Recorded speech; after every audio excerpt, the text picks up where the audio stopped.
Nagkasunog sa isang barangay sa Quiapo, Maynila. Ang mga nasunugan halos walang naisalbang gamit. Balitang hatid ni Bea Pinlac. Binulabog ng nagngangalit na apoy ang mga residente ng Barangay 392 Quiapo, Maynila pasado alas 10 kagabi. Ang 20 anyos na si Rasha, wala pa raw sa bahay noon kaya dali-daling umuwi ng mabalitaan ng sunog. May baby po sa bahay namin.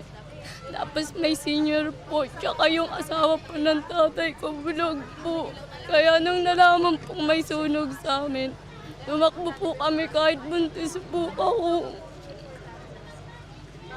Kasi natatakot po kami sa mga kasama namin eh.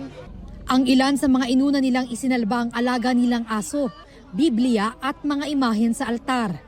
Ang 76 anyos naman na si Nanay Globy, nakayapak ng lumikas mula sa nasusunog nilang bahay. Inila na nila ako palabas. Wala na kaming naisalba kahit ano. Wala talagang natira. Parang nangihina ako na pati mga yan, iyakan ng iyak sa akin. Anong gagawin ko naman? Pati ako kinakabahan. Hindi ko po alam kung anong mangyayari. At bahala na yung taas. Itinaas ang sunog sa ikalawang alarma.